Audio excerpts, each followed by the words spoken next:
Life is unfair. My neighbour, Mark Grimshaw, just inherited a bunch of money from his great aunt Edna and used it to buy himself a brand new Porsche Boxster.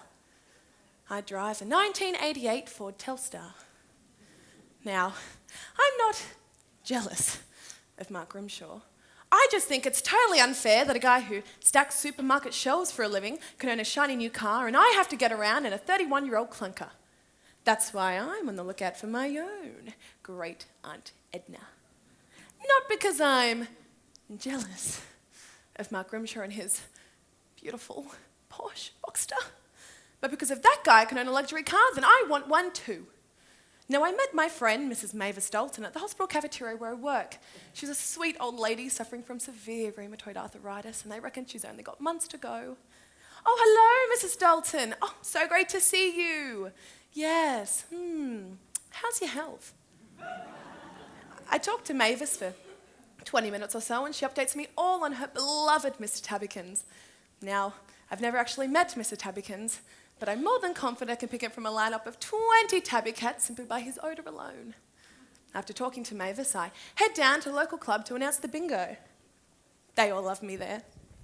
22, 2 little ducks. 88, 2 fat ladies. Not that anyone here matches that description. 68, ooh, so close. Legs 11, bingo to the guy in the wheelchair in the back. I love bingo.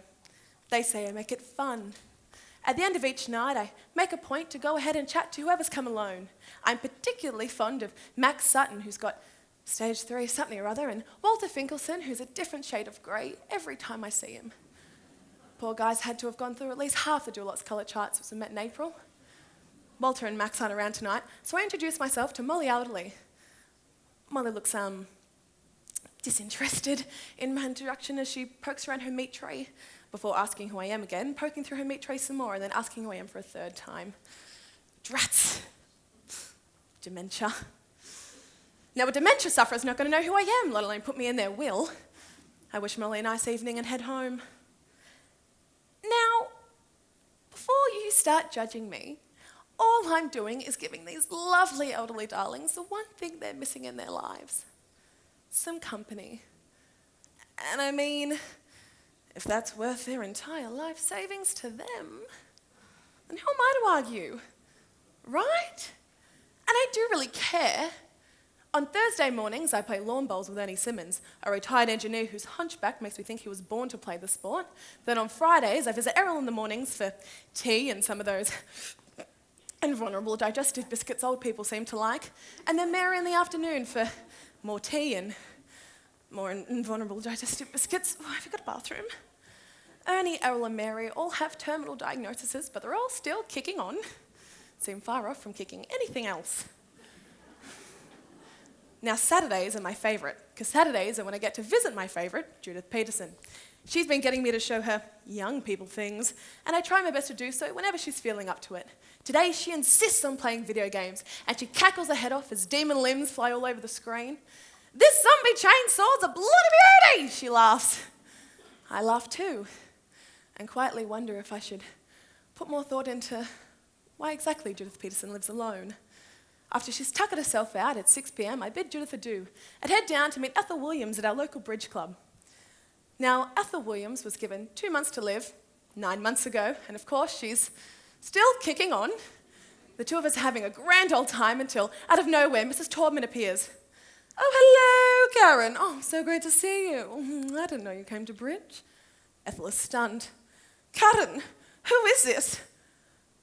"Oh, no one, Ethel. This is just Mrs. Taubman. We met at the knitting workshop a few weeks back." "Knitting workshop? What are you doing going to knitting workshops with the likes of Mrs. Taubman?" "Karen, are you telling me you're playing bridge with other people?" "What? No, Ethel, no. Mrs. Taubman's just a friend." "Just a friend?"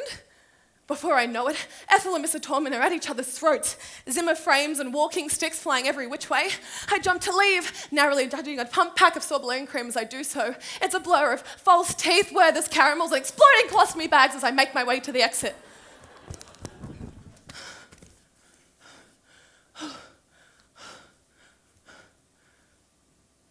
this event makes its way into the local papers. They're calling it Bridgegate. I get a mention. The fight broke out after the real local Karen Johnson had been trying to swindle elderly people of their life savings. Wait, what? No. None of my friends want anything to do with me after Bridgegate. Ernie, Errol, Mary, Max, they all shuffle away as I approach them. It's particularly hurtful because it takes each of them at least 3 minutes to leave my side. I actually miss my old friends. I try and meet new people, but it's just not the same. The way Deborah's pudding dribbles out of her mouth just isn't the same as when Mrs. Taubman did it. And I care way less about Noel's Bird Limey than I do about Mr. Tabbykins. The only thing I can rely on now is that most of them forget to write a new will. A few days later, I wake to the sound of a car revving outside. I assume it's just Mark Grimshaw rubbing more salt in the wound, so I ignore it. 10 minutes later, I get Jack of it and head downstairs to give him a piece of my mind. I open the door and it's a Porsche Boxster, but it's not Mark Grimshaw's. It's a way sexier third-generation model. The top starts to roll back in. My goodness, it's Judith Peterson! Hello, Karen. I read all about you in the paper. I don't know what to say. She beats me to it. I'm dying, Karen. I've got no kids, no grandchildren, no husband. If a nice soul like you wants my money, I'd rather see you enjoy it while I'm alive. I can't believe my luck. My goodness, Judith, did you really buy me this car? I did. Even though I befriended a bunch of old people for their inheritance. Well, at least you didn't poison their tea. That probably would have saved a lot of time. Before I know it, I put my key in the ignition and switch it on. The engine purrs like a kitten. I take one last look over at Judith Peterson and her incredibly twisted posture, wondering how she even got the thing here, before pulling out for the curb, waving happily at Mark Grimshaw as I do so, his staring open mouth from his letterbox. Watch and weep, Mark Grimshaw. Watch and weep.